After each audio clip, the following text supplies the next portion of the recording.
Okay, as I was just saying, what there was a little bit of money available out there to buy equipment, and there was a huge overlap between microcontrollers and microprocessors. And you probably have heard that this class was easy. The first half was the same as microprocessors, and we redid some of the same labs. Well, that's changed because I've ordered 15 Raspberry Pis.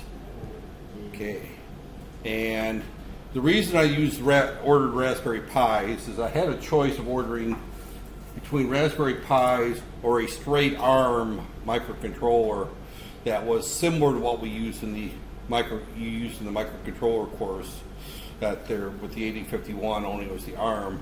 But the Raspberry Pi is an embedded based microprocessor right there.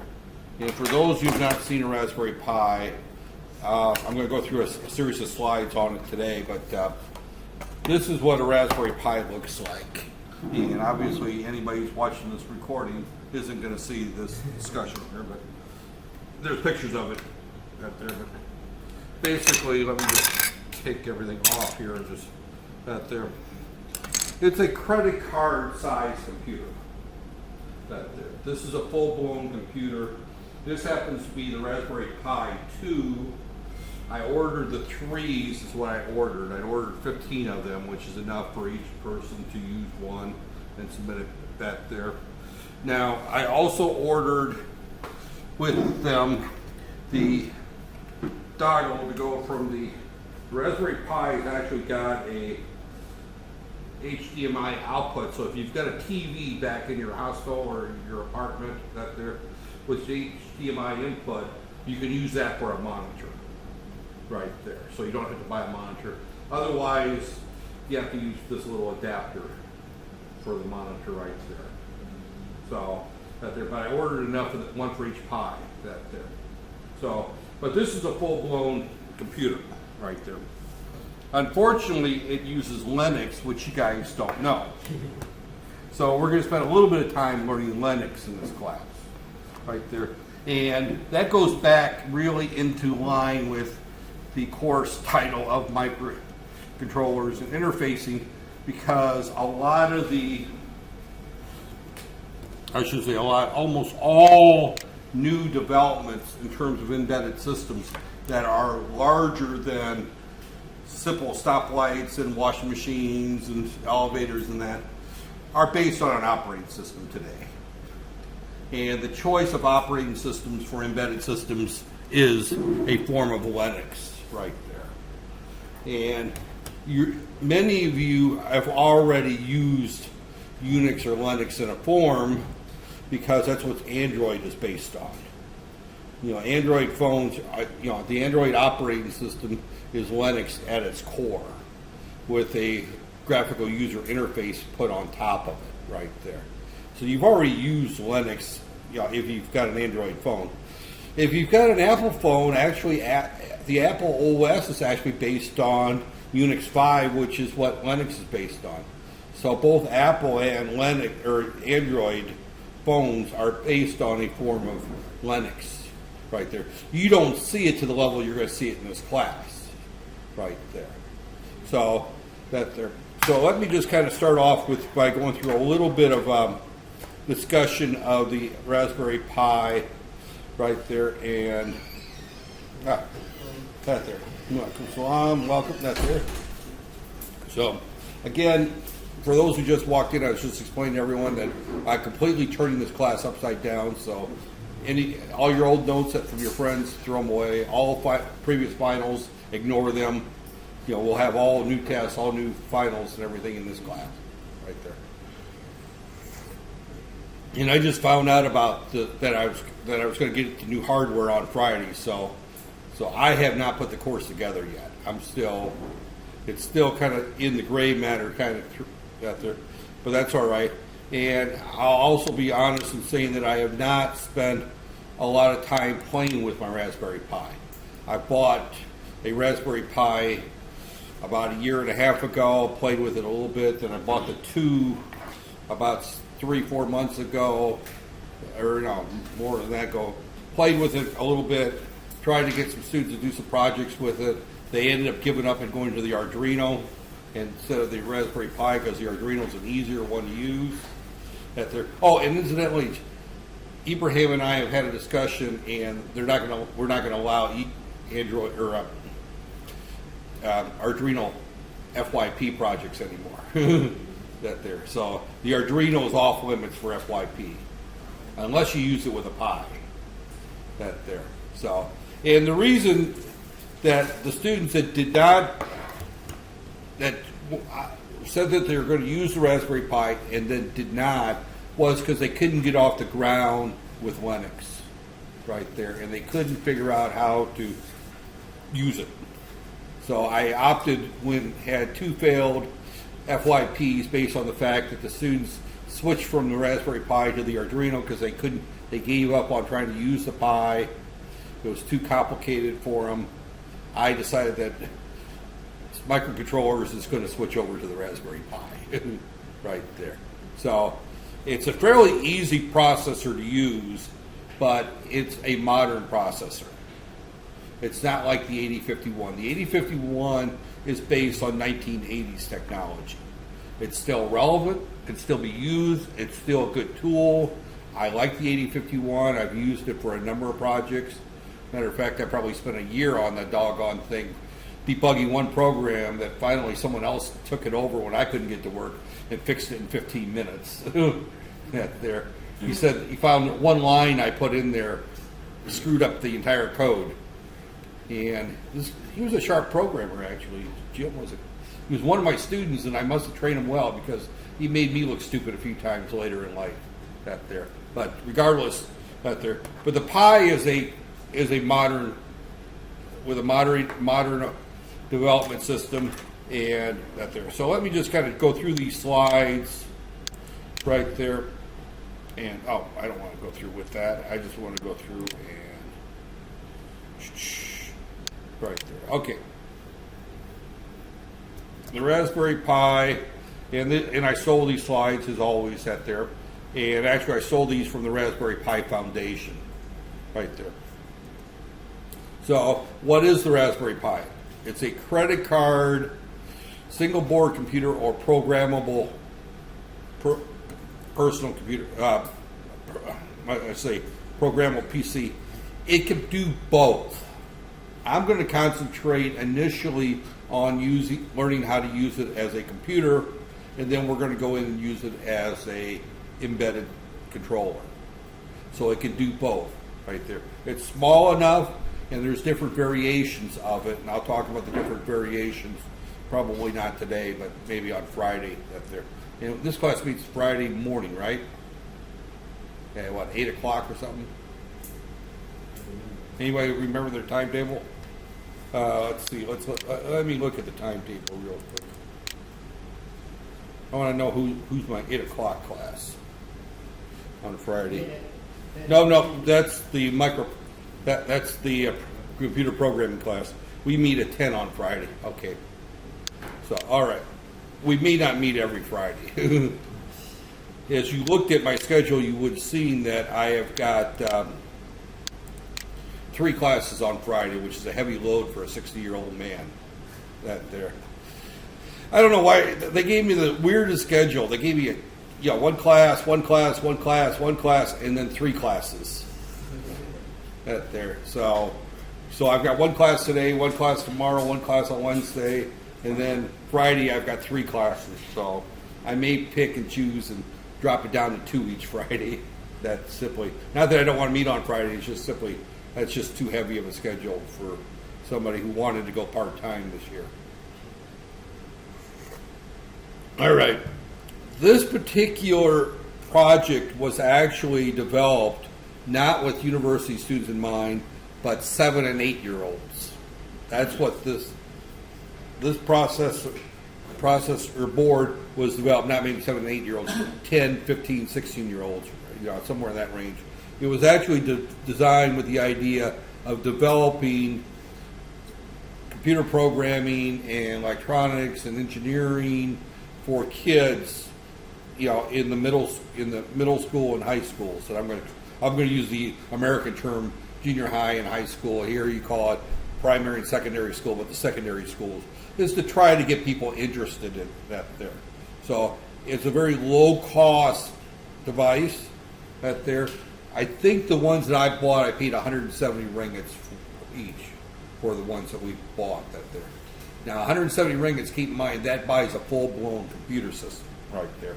And we'll talk about what the Raspberry Pi 3 has on it right there. Matter of fact, I'm going to need this to, if it works. Right there. Okay, it was developed at the University of Cambridge, right there. For those who aren't familiar with the University of Cambridge, Sir Isaac Newton taught there, right there. It's an interesting school. I used to live about an hour or about 40 minutes from Cambridge when I was stationed in the Air Force. But there is it's a huge engineering school. It's not as popular as Oxford or some of the other, but it's obviously a very well respected university in the UK, right there. These slides are several years old. That 3 million units was probably last week, right there. They've sold a lot of these things at there. Very low cost, right here. These slides give the U.S. and the Indian price, so evidently where I stole it from, they modified it for India. That there, right now, the most current one is the Raspberry Pi 3. The original Raspberry Pi came in 2 flavors, actually 3. The Model A, the Model B, and the B Plus. That there. I've got a Model 2 and a Model A, B Plus is what I've got sitting in my desk right there. This is the Model 2 right there, and what I ordered was Model 3, which has some huge improvements right there. It's a great tool for learning programming, computers, and concepts of embedded Linux. I'm going to be using it for embedded Linux, obviously, right there. This is the core right there. So, but it's right there. Support for all age groups, professional developers. They actually make a version of the Raspberry Pi. They call it the Raspberry Pi Compute, and it's actually a small card that you can put into a into a standard memory slot. You know, it actually uses the laptop memory slot, and design a PC board around it, and it becomes your controller, and you don't have to design an embedded controller system for it. The entire Raspberry Pi is reduced to one little board, but they've taken off all the other add-on features because it's assumed to be used headless. And when I talk about the term headless, that means without a monitor, keyboard, and mouse.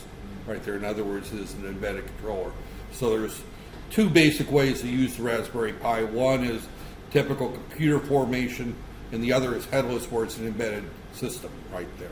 And the compute is actually a very small board designed for industrial designers, that if I wanted to design a very full-featured automobile dash, where I want to put a full-blown computer in my automobile dash, I have this little card that I just make as part of my design, and I don't have to design the computer for it. It's already built, and it's built around the Raspberry Pi, and it's become a very popular right there.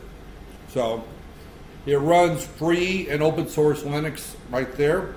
The software is free. I downloaded it this morning. You put it on a micro SD slot right there. This particular board has on it, underneath it, a micro SD slot right here. This is where the operating system and all your file systems and everything. This is your hard drive right there.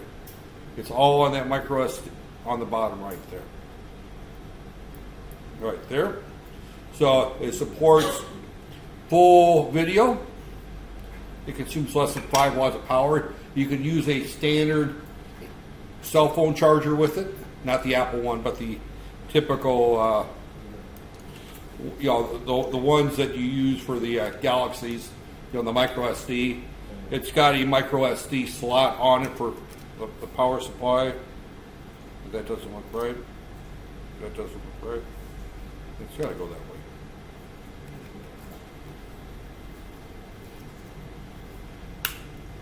Okay, that there.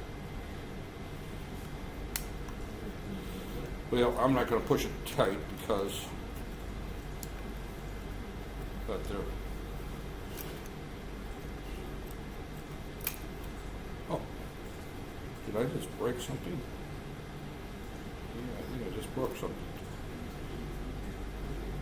Okay, well, hopefully I didn't bring anything too serious right there. Oh, I just broke my SD card. That's what I broke. That's why I wouldn't go in. Right there. Well, so much with my demo of it because I just broke the SD card. Right there. Fortunately, I just downloaded the new version of the software this morning, and right there, so I can program another SD card. I don't think I've got any gig cards, so I sure the heck don't want to waste a 32 gig card for this, but I guess I could. Right there. So, okay. Right there. That's what happens. I take the SD card in and I didn't put it all the way in. Tried to put it in the case and I snapped the card in half. So, that's what I get for trying to assemble things and talk to a class. Right there. Now, the newest version also has on it, if you look at this one here, it's got an RJ45 Ethernet connector. The Model 3 has Wi-Fi built into it. So that's one of the big advantages of the Model 3 is that it's got built-in Wi-Fi and Bluetooth right there. So as you look at the major differences right there, the Model B Plus has got 512 meg of RAM, micro SD 4 right there. They all have 40 pins of general purpose I/O. I'll talk about those later. The Model 3 has a gig of RAM, which is actually pretty good for a single board computer this size right there. And it's also run at about 3 times the speed as these here. That's there. I have not had a Model 3 in my hand, so I'll be very interested to get the first one in. That there. Matter of fact, I may just buy it myself just to play with it before the whole shipment comes in. Because, you know, by the time it goes through Unicale's paperwork, it might be a month before we see them. Right there. So this is what the Model A looks like. I'm going to skip through that. That was the very first one. Right there. This is the Model B, and this is the B Plus. The 2 looks just like this right here. Now, let me just kind of talk about a few things on here. This is the 40-pin connector that we use for doing our embedded right there. So this is our general purpose I/O. This particular processor has no analog capability. If we want to do analog, normally people will interface this with an Arduino to do the analog work right there. So the Raspberry Pi and the Arduino are used a lot together. So I'll probably touch on the Arduino some in this course, even though you're not allowed to use it exclusively for FYP. You can use the Arduino with a Raspberry Pi right there. So a lot of the hardware interface I've seen people use the Arduino for, because the Arduino really does a good job of interfacing the motors, interfacing the analog sensors, where the Pi doesn't do quite so well. The Pi is really designed for strictly digital right there. Now it does have a connector over here for a touchscreen liquid crystal display. You can buy a phone type display for it with the touch tone or with the touch feature that there. It also has a camera interface where you can interface a camera to it.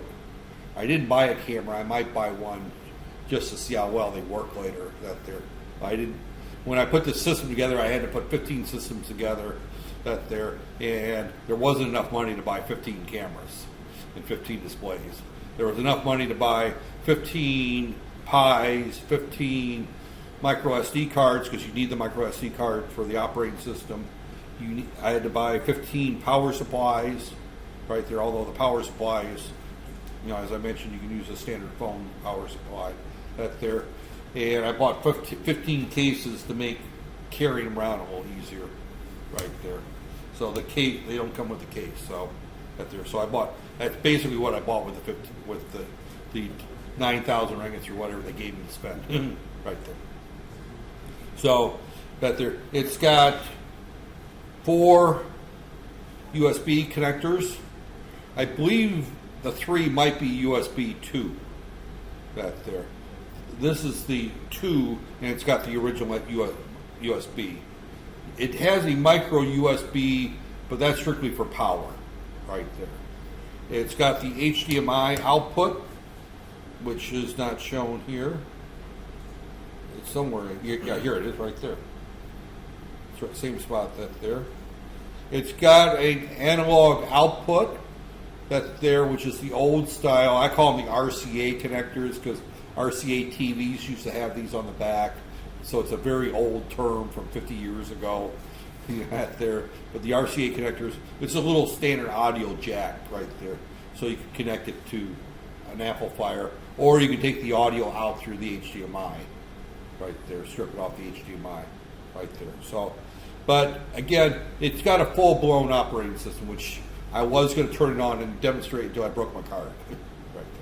So Friday, I'll go through the demonstration right there. These specs are a little dated. These are USB 2, I guess, right there. I'm not going to go through the specs other than kind of hint that it uses the standard ARM core. Now, the one we're going to get is a different processor. It's a much newer processor.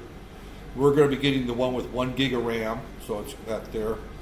The graphical interface, of course, is going to be newer. It's that there. It's going to have USB 2 on it, I guess. Maybe USB 3. I'm not sure. As I said, I've never had one in my hand. It's got the micro SD card for the operating system, just like the one I threw in the trash right there. So, and it's got a camera input through a standard CSI connector. I can't remember what camera standard interface is. I believe that was not CSI as in the TV series right there. And it's also got a video RCA or HDMI output. You can also take the video out through actually this one doesn't have the RCA connectors. This one's got the standard mini plug like you have for a pair of headsets right there. The original one had the RCA. But you can take the video off to that too if you want. I've never seen anybody do it. Almost everybody takes the video off the HDMI. And if you've got standard desktop that there, just use one of these right there. This is VGA out, HDMI in. Although most people of your generation probably don't have a computer monitor at home, right? You have a TV that's got HDMI input that you could use instead, right there. So, that there. Networking, again, I just mentioned that the new one has Wi-Fi. It's got 40-pin general purpose connector right there. Power source is a 5-volt 2-amp through micro right there. And we've got a whole range of operating systems we can install on this. We're going to use the standard Raspbian right there, which is the easiest one and the most well supported. It was designed. But you can put Debian Linux on it, Fedora, OpenELC, Arch Linux, which is designed for the ARM, Free BSD, which is a full-blown Linux. There's even a version of Windows 10 that is not a very good version of Windows 10. I've heard horrible things about it that will run on the Raspberry Pi 3. So it will run a number of operating systems, most of which are free, some are very expensive right there. So the Raspberry Pi equals a personal computer is what this slide says. I'll be quite honest, the Raspberry Pi blows away in terms of raw computing power every computer I've owned up to about 15 years ago. That sounds strange, but it's only been in the 10, 15 years that desktop computers are more powerful than this little card. My first PC I bought, again, that's going back 30 years ago, was, and I'll say my first real PC, which was an IBM 5150, the original personal computer, came with 64K of RAM. Not 64 meg, not 64 gig, 64K, as in 64,000. The 8051 that we're using has that much. The Raspberry Pi we're using in this class has got 1 gig. So that's roughly 1 million times the amount of memory of that there. And I paid $3,000 US for that computer, by the way. So, right there. It's got, again, it's got HDMI output. The old one I had an old 640 by 480 screen right there. So this has got full 1920 by 1080 or something like that. Right there. This has got, I didn't have any digital or any I/O on it. There was no Ethernet connections to my old PC. There was, if I wanted to connect to the internet, I either added a modem or I added an internet card. That there. So there was no hard drives in the original PC. I used floppies. Now I could put in a 16 gig or 32 gig memory card and have the equivalent of a lot of hard drive space back then.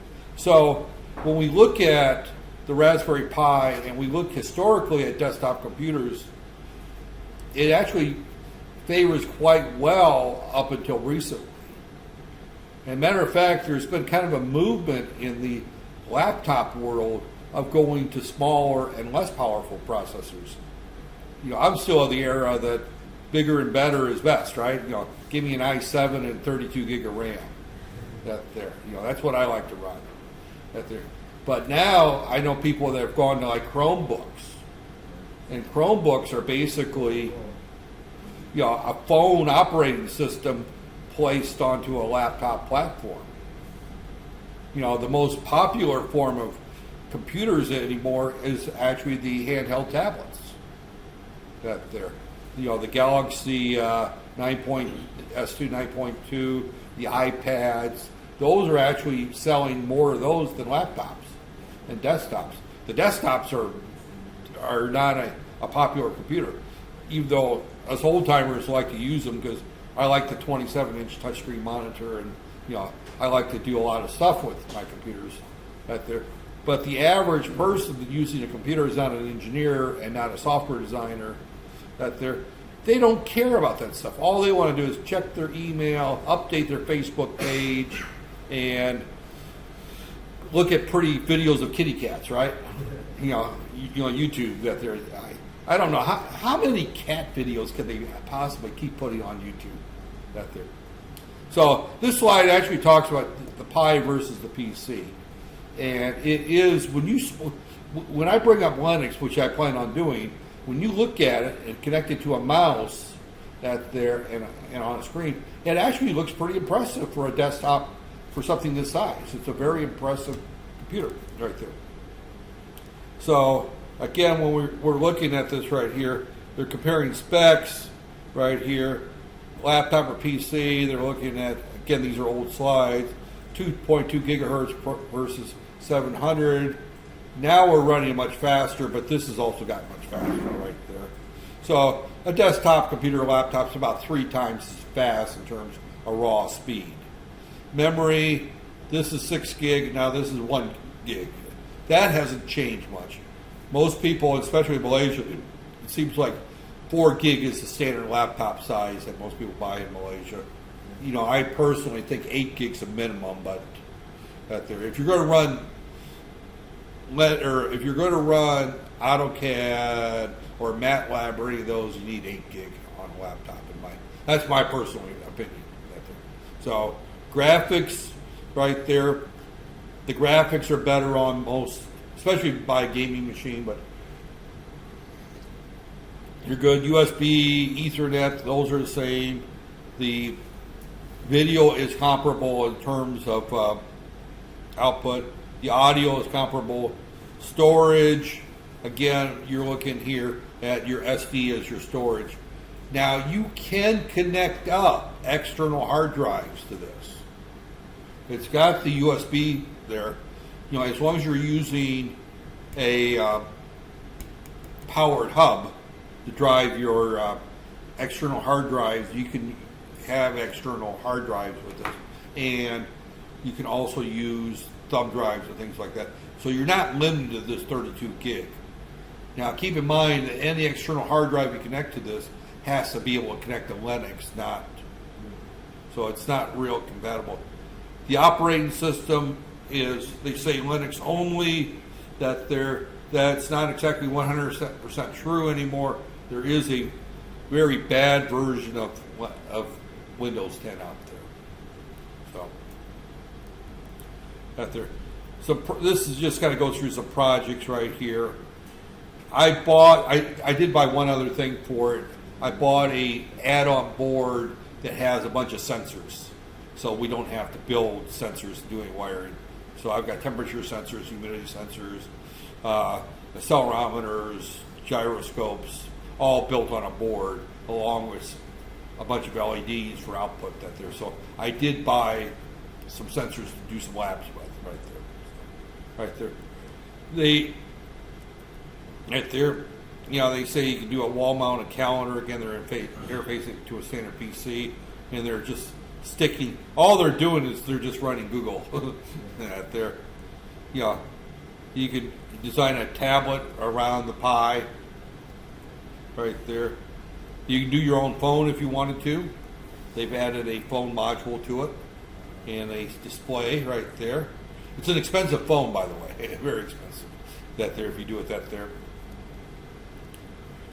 This has been actually a very popular use of the Raspberry Pi in the U.S. and Europe, is that people like to download and store a bunch of movies off the internet that there, and they'll stick them on a network drive, and they'll use the Pi as the TV interface to watch all their various movies that there. As a matter of fact, I don't know how legal they are, and I won't get into that, but I've seen, matter of fact, I think I might have even seen one in my own living room, that they're these little boxes that they sell that they're for getting TV stations, you know, over and above off the internet, that there, and that uses a form of a Android that there, which is actually a you know, kind of a hybrid Pi type design, but it's running an Android operating system right there. And I know the ones that I've seen, actually most of the channels come from India, if I'm not mistaken. Has anybody seen these boxes I'm talking about? These little cable TV boxes. It allows you to get all the HBOs and Cinemaxes and all those types of things. That they're like 200 some ringgits to buy the box, and you pay somebody 50 ringgits every 6 months or so, and you get all these channels that you would pay Comcast, or not Comcast, Hip TV, or what's the other one? There's Hip TV, and there's another one, the other cable TV. What? Astro, yeah. Yeah, you would pay them hundreds of ringgits each month for those same channels. As I said, I tend to question the legality of it that there. And as I said, I've seen a number of these boxes, including one that my wife put on our TV. I don't watch that much TV. I wouldn't have bought it that there. So that there. And the TV I do watch, I typically download documentaries and stuff off the internet. That there. I watch weird stuff. I'm a boring TV person. You know, I watch things like modern marvels, engineering disasters, that kind of stuff. Yeah, that there. You know, educational type TV. I don't watch a lot of. Although I do watch the Game of Thrones. That there, I got hooked on that thing for some stupid. Blame Abraham for it. Dr. Abraham's the one who started me on that stupid show, and it's a very bad show to start watching, because once you start watching it, you have to keep watching it. That there, So it's the last one I'm going to do that with. So, okay, well, web server. You can actually do your own web server on there if you want to go into business selling stuff. You could actually hook it up and put your website on the Pi itself. You know, you have to have a fixed IP address going to the Pi, right there. I don't know if HipT or if who do I use TMNet or whatever. They sell fixed IPs, and you can actually use it as a web server right there, and put your web page there and any marketing interface. Write your software right there, and have your that's your front end, your storefront, and then you as people make orders, you can then get the emails from it or get it from the database, and you do the shipping and set up your own web store there, or just do it for advertising right there. You can do your own video games with it. That's beyond the scope of this class. If you think I'm boring with TV, I'm even more boring with video games. Right there. I never got into it, although my niece, her husband actually used to do the graphics for one of the really popular video games. And, people come to him, want his autograph and all that stuff, and they ask him which is his favorite, and his answer is, "I've never played the game. I just did the drawings." He's a graphic artist, and he did all the hand drawings for it, and then they were digitized at their. So here in the particular case, they've tied together 64 Pis into a supercomputer. Right there. Home security systems are a popular use. Learning that there. And I'm going to stop at this point because this is getting the setup right there. Right there. I was going to end up with a demo, but my demo went away when I broke my card. I've got spare cards, and I've just downloaded the software. The demo will be working by Friday. Don't worry. That there. Matter of fact, the demo might be translated into going through and showing how to set it up and install it, and that there. So I may actually bring a card in and that there. It is a little tricky to get it installed the first time, right there, and we'll have to do that once we get our boards, right there. So I'm going to go ahead and stop.